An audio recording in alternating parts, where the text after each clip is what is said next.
ಸ್ನೇಹಿತರೆ, 5 ರಾಜ್ಯಗಳ ಫಲಿತಾಂಶ ಬಂದಿದೆ. ನೀವೆಲ್ಲ ನೋಡಿದ್ದೀರಿ. ಕನಸಿನಲ್ಲೂ ಎಣಿಸಿರಲಿಲ್ಲ ಬೆಂಗಾಲ್ಗೆ BJP ಲಗ್ಗೆ ಇಡಬಹುದು ಅಂತ, ಅದನ್ನು ಹಿಡಿತಕ್ಕೆ ತೆಗೆದುಕೊಳ್ಬಹುದು ಅಂತ. ಯಾಕೆಂದ್ರೆ ನನಗೆ ಅನೇಕ ಬೆಂಗಾಲಿ ಸ್ನೇಹಿತರಿದ್ದಾರೆ, ಪತ್ರಕರ್ತರು, ಬರಹಗಾರರು, ಇವರೆಲ್ಲ. ಅವರ ಒಂದು ಸ್ಟಾಕ್ ಡೈಲಾಗ್ ಏನಿತ್ತು ಅಂತ ಹೇಳಿದ್ರೆ, ಅದು ಆಲ್ಮೋಸ್ಟ್ ಕ್ಲೀಶೆ ಅನ್ಬೇಕು. ಆ ರೀತಿ ಇದ್ದದ್ದು ಏನು ಅಂತ ಹೇಳಿದ್ರೆ, ಹಿಂದಿ ಮತ್ತು ಹಿಂದುತ್ವ ಎಂದಿಗೂ ಬೆಂಗಾಳಕ್ಕೆ ಬರೋಕ್ಕಾಗಲ್ಲ. ನಿಮ್ಮ ಸೌತ್ ಇಂಡಿಯಾ ಬಂದ್ರೂ ಆ ಕಡೆ ಸಾಧ್ಯವೇ ಇಲ್ಲ. ಅಷ್ಟರ ಮಟ್ಟಿಗೆ ನಾವು ಅದನ್ನು ವಿರೋಧಿಸ್ತೀವಿ ಅಂತ ಹೇಳಿದರು. ಆದರೆ ಏನು ಆ ಸಂಘಟನೆ ಮಾಡಿದ್ದು, ಕೇವಲ ಈ ಹಿಂದಿನ ಎಲೆಕ್ಷನ್ ಆದಾಗ ಅಲ್ಲಿದ್ದದ್ದು 400 ಸಂಘಟನೆಗಳು RSS. ಯಾಕೆ ಹೆಚ್ಚಿರಲಿಲ್ಲ ಅಂದರೆ ಆ ಕಾಲದಿಂದ ಕಷ್ಟ ಇತ್ತು, ಆರ್ಥಿಕವಾಗಿ ಆ ಸಂಘಟನೆ ಕಷ್ಟ ಇತ್ತು. ಆದರೆ ಮೋದಿಯವರು ಪ್ರೈಮ್ ಮಿನಿಸ್ಟರ್ ಆದ ನಂತರ ಜಗತ್ತಿನ ಅತ್ಯಂತ ಶ್ರೀಮಂತ ಸಂಘಟನೆ ಆಗಿದೆ ಇವತ್ತು. ಜಗತ್ತು, ಬರೀ ಇಂಡಿಯಾ ಅಲ್ಲ. ಇನ್ನು 100 ವರ್ಷ ಹೋಗಲಿ, 200 ವರ್ಷ ಹೋಗಲಿ, ಅದು ಕರಗೋಕ್ಕೆ ಸಾಧ್ಯ ಇಲ್ಲ, ಅಷ್ಟು ಸಂಪತ್ತನ್ನು ಗಳಿಸ್ತು. 400 ಶಾಖೆಗಳಿರೋ ಕಡೆ 6000 ಶಾಖೆಗಳನ್ನು ಮಾಡಿದರು. ಮಾಡಿ ಮನೆಯನ್ನು ತಲುಪಿದರು, ವರ್ಕ್ ಮಾಡಿದ್ದಾರೆ, ಅದ್ರ ಬಗ್ಗೆ ಡೌಟೇ ಇಲ್ಲ. ಅದರ ಜೊತೆಗೆ ಒಬ್ಬ ಹುಮಾಯೂನ್ ಕಬೀರ್ ಅನ್ನುವ TMCಯಲ್ಲಿದ್ದ ವ್ಯಕ್ತಿ ಅದನ್ನು ಬಿಟ್ಟು ಹೊರಗಡೆ ಬಂದ, ಸಾಕಷ್ಟು ಮುಸ್ಲಿಂ ಮತಗಳನ್ನ ಸೆಳ್ಕೊಂಡ. ನಾವು ಅಂದ್ಕೊಂಡಿದ್ದು ಈ ಸರಿ ಮಮತಾ ಅವ್ರು ಗೆಲ್ಲಬಹುದು, ಅಂತರ ಕಮ್ಮಿ ಆಗುತ್ತೆ ಅಂತ. ಹೆಸರಿಲ್ದಂಗೆ ಹೊಡೆದಾಕ್ಬಿಟ್ರು. ಅದು ಮುಸ್ಲಿಂ ಡಾಮಿನೇಟೆಡ್ ಏರಿಯಾಗಳಲ್ಲಂತೂ ಇದೇ ಇಲ್ಲ, ಹತ್ರ ಕೂಡ ಬಂದಿಲ್ಲ, ಆ ರೀತಿ ಹೊಡೆದಾಕ್ಬಿಟ್ರು. ಅದೊಂದು ಬೆಳವಣಿಗೆ. ಅದೇ ರೀತಿ Kerala, for the first time ಕಳೆದ 55-60 ವರ್ಷಗಳಲ್ಲಿ ಯಾವ ರಾಜ್ಯದಲ್ಲೂ ಕಮ್ಯುನಿಸ್ಟ್ ಸರ್ಕಾರ ಇಲ್ಲ. ಬೆಂಗಾಲ್ನಲ್ಲಿ ಭಾಳ ಕಾಲ ಇತ್ತು, ತ್ರಿಪುರದಲ್ಲಿತ್ತು, ಕೇರಳದಲ್ಲಿತ್ತು, ಬಹುಶಃ ಆ ಕಡೆ ನಮ್ಮ ಈಶಾನ್ಯ ಭಾರತದಲ್ಲಿ ಎಲ್ಲೋ 1-2 ಕಡೆ ಇತ್ತು ಅಂತ ಅನಿಸುತ್ತೆ, ಸರಿಯಾಗಿ ಮರ್ತಿದ್ದೀನಿ ನಾನು. ಆದರೆ ಅದು ಇಲ್ಲದೆ ಇರೋ ಇದು ಕಾಲಘಟ್ಟ ಒಂದೂ ಇರಲಿಲ್ಲ. ಪ್ರತಿ ಬಾರಿಯೂ ಒಂದಲ್ಲ ಒಂದು ರಾಜ್ಯದಲ್ಲಿತ್ತು. ಇದು ಕೇರಳದ ಮೂಲಕ ಅದು ಹೊರಟೋಯ್ತು. ಯಾಕೆಂದರೆ ನಾವು ಕಮ್ಯುನಿಸ್ಟ್ ಒಪ್ತೀವೋ ಒಪ್ಪಲ್ವೋ ಬೇರೆ ವಿಷಯ, ಕಮ್ಯುನಿಸ್ಟ್ನ ಇಷ್ಟಪಡದೇ ಇರೋದನ್ನು ಸಾಕಷ್ಟು ಜನ ಇದ್ದಾರೆ.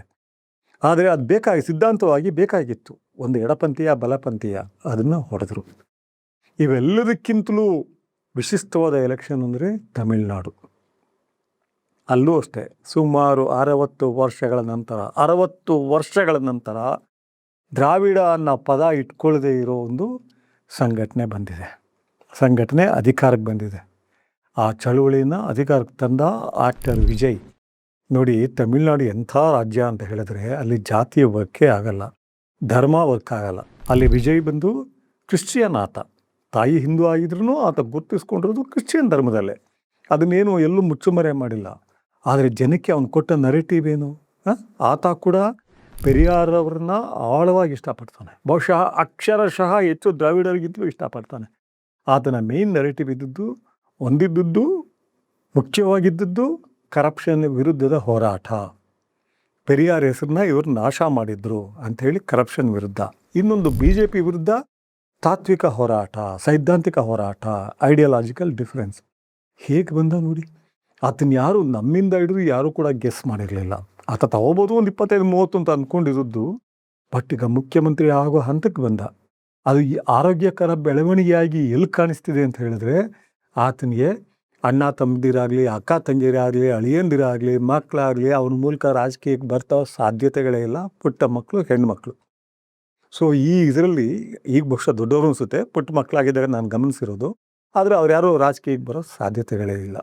ಸೊ ಈತ ಬಂದಿದ್ದಾನೆ. ಒಂದು ಕಾಲದಲ್ಲಿ ಜಯಲಲಿತಾ ಹಾಗೇ ಇದ್ದರು, ಆದರೆ ಜಯಲಲಿತಾ ಬಂದಿದ್ದು MGR ಹೆಸರು ಹೇಳ್ಕೊಂಡು ಆ ನೆರಳಿನಲ್ಲಿ ಬಂದಿದ್ದರು ಮತ್ತು ದ್ರಾವಿಡ ಇದನ್ನು ತೆಗೆದುಕೊಂಡು ಹೋಗ್ತಾಯಿದ್ರು. ಅವ್ರಿಗೂ ಅಣ್ಣ ತಂಗಿ ಯಾರೂ ತೊಗೊಳ್ಳಿಲ್ಲ. ಆದರೆ ಈ ಕೇಸ್ನಲ್ಲಿ ಜೈವಿಕವಾಗಿ ಸಾಧ್ಯವೇ ಇಲ್ಲ. ಅಷ್ಟರ ಮಟ್ಟಿಗೆ ಒಂದು ಉತ್ತಮ ಬೆಳವಣಿಗೆ ಇದು. ಅಟ್ ದ ಸೇಮ್ ಟೈಮ್ ನಾವು ಹೇಳ್ತೀವಿ, ಬಹಳಷ್ಟು ಸಾರಿ ಮಾತನಾಡೋದು, ಸಿಸ್ಟಮ್ನ ಯಾರೂ ಬದಲಿಸೋಕ್ಕಾಗಲ್ಲ. ಸಿಸ್ಟಮ್ ಎಸ್ಟಾಬ್ಲಿಷ್ ಆಗಿಬಿಟ್ಟಿದೆ. ರಾಜ್ಯ ಆಗಲಿ ಅಥವಾ ಸೆಂಟ್ರಲ್ ಕೇಂದ್ರ ಭಾಗದಲ್ಲಾಗಲಿ ಸಿಸ್ಟಮ್ ವ್ಯವಸ್ಥೆ ಎಸ್ಟಾಬ್ಲಿಷ್ ಆಗಿಬಿಟ್ಟಿದೆ, ಇದಕ್ಕೆ ಪೆಟ್ಟು ಕೊಡೋಕ್ಕಾಗಲ್ಲ.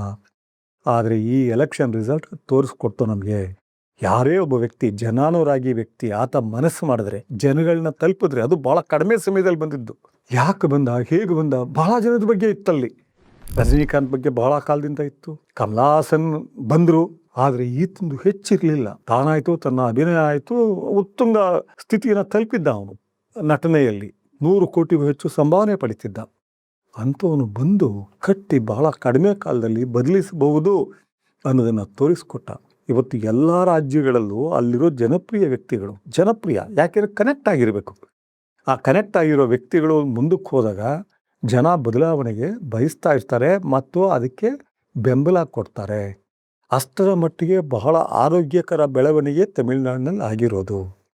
ಮತ್ತು ಆತ ಅಧಿಕಾರಕ್ಕೆ ಬರೋಕ್ಕೆ ಮುಂಚೆನೂ ಹೇಳಿದ್ದಾನೆ, ಮೊನ್ನೆ ಗೆದ್ದಾಗಲೂ ಹೇಳಿದ್ದಾನೆ, ಪೆರಿಯಾರ್ ಅವರ ತತ್ವಗಳನ್ನು ಅನುಷ್ಠಾನಕ್ಕೆ ತರ್ತೀನಿ ಅಂತ ಹೇಳಿದ್ದಾನೆ. ಐ ವೆಲ್ಕಮ್ ಇಟ್, ಸ್ವಾಗತಿಸ್ತೀನಿ ನಾನು. ಅದೇ ರೀತಿಯಲ್ಲಿ ಇಂಡಿಯಾದಲ್ಲಿ ಬೇರೆ ಬೇರೆ ಕಡೆ ಎಲ್ಲ ರೀತಿ ಆಲೋಚನೆ ಮಾಡುವ ಬೆಳವಣಿಗೆ ಶುರುವಾಗಲಿ ಅಂತ ನನ್ನ ಬಯಕೆ ಅದು ಆಗುತ್ತೋ ಇಲ್ಲೋ ಗೊತ್ತಿಲ್ಲ. ಕೆಲವರು ಹೇಳೋದು ತಮಿಳ್ನಾಡಿನಲ್ಲಿ ಮಾತ್ರ ಆಗುತ್ತೆ, ಅಲ್ಲಿ ಮಾತ್ರ ಆ್ಯಕ್ಟ್ರ್ಗಳು ಬಂದರು, ಅದು MGR, ಜಯಲಲಿತಾ, ಈಗ ವಿಜಯ್, ಇನ್ಯಾರೂ ಬಂದಿಲ್ಲ. ಎಷ್ಟು ದಟ್ಟತನ ಇದು! ಯಾಕೆ ಇಷ್ಟು ದಟ್ಟತನ ಬೆಳೆಸ್ಕೊಳ್ತಾ ಇದ್ದೀರಿ? ಅದು ಈ ಕಾಲದಲ್ಲಿ ಆಂಧ್ರದಲ್ಲಿ ಆಗಲಿಲ್ವಾ? NT ರಾಮರಾವ್ ಬರಲಿಲ್ವಾ? ನಟ ಅಲ್ಲೂ ಬಂದಿದ್ರು. ಇಲ್ಲಿ ಆಗ್ತಿರ್ಲಿಲ್ಲ ಅಂದ್ಕೊಂಡ್ರ ರಾಜ್ ಅವ್ರ ಮನಸ್ಸು ಮಾಡಿದ್ರೆ ಖಂಡಿತ ಆಗ್ತಿತ್ತು. ಒಂದು ಸಾರಿ ಅಂತೂ ಯಾರೂ ತಪ್ಸೋಕ್ಕಾಗ್ತಾ ಇರಲಿಲ್ಲ. ಅದೇ ರೀತಿ ನಾವೆಲ್ಲ ಒಂದು ಪ್ರಯತ್ನ ಪಡ್ತೀವಿ. ಎಲ್ಲ ಬರಹಗಾರರು ಮತ್ತು ರೈತ ಸಂಘಟನೆಗಳು ಸೇರಿ ಒಂದು ದೊಡ್ಡ ಪ್ರಯತ್ನ ಆಗ್ತೀವಿ. ಆ ಪ್ರಯತ್ನ ಹೇಗೆ ವಿಫಲ ಆಯಿತು, ಯಾಕೆ ವಿಫಲ ಆಯಿತು, ಅಲ್ಲಿ ಯಾರ್ಯಾರ ತಪ್ಪುಗಳು ಏನೇನಿತ್ತು ಅನ್ನೋದನ್ನು ಮುಂದೆ ಹೇಳ್ತೀನಿ. ಆ ವಿಷಯ ಕೇಳಿದಾಗ ಗೊತ್ತಾಗತ್ತೆ. ಇಲ್ಲ ಅಂತ ಹೇಳಿದರೆ ಖಂಡಿತವಾಗಲೂ ರಾಜ್ಕುಮಾರ್ ಆಗ್ತಿರ್ಲಿಲ್ವೋ ಇಲ್ಲೋ ಗೊತ್ತಿಲ್ಲ, ಮುಖ್ಯಮಂತ್ರಿ ಒಂದು ಸಾರಿ ಆದ್ರೂ ಆ ತಾಯಿ, ಮಹಾತಾಯಿ, ಯಾತನೆಯಲ್ಲಿ ಬೆಂದು ಹೋಗಿದ್ದ ಮಹಾತಾಯಿ, ಸಾಮಾನ್ಯರ ಬಗ್ಗೆ ಬಹಳ ಪ್ರೀತಿ ಕರುಣೆ ಇಟ್ಕೊಂಡಿದ್ದ ಆ ಮಹಾತಾಯಿ ಪಾರ್ವತಮ್ಮ ಒಂದು ಸಾರಿ ಆಗೇ ಆಗ್ತಿದ್ರು. ಅದು ಯಾಕೆ ತಪ್ಪಿತು? ಆ ವಿಷಯ ಬಹಳ ದೊಡ್ಡ ವಿಷಯಗಳು. ಅದನ್ನು ನಿಮ್ಮ ಜೊತೆ ಮುಂದಿನ ಸಾರಿ ಹಂಚ್ಕೊಳ್ತೀನಿ. ಈ ಸಾರಿ ದಯವಿಟ್ಟು ಎಲ್ರಿಗೂ, ಕರ್ನಾಟಕ ಇರ್ಬೋದು, ಬೇರೆ ಕಡೆ ಇರಬಹುದು, ಎಲ್ಲ ಕಡೆಗೂ ನಾನು ಬಯಸೋದೇನು ಅಂದರೆ ಇವನ ರೀತಿ ಆಲೋಚನೆ ಮಾಡಲಿ, ವಿಜಯ್ ರೀತಿ ಆಲೋಚನೆ ಮಾಡಲಿ. ಆಲೋಚನೆ ಮಾಡಿದಾಗ ಬದಲಾವಣೆ ಖಂಡಿತ ತರಬಹುದು. ಏನಂತೀರಿ ನೀವು? ನಮಸ್ಕಾರ.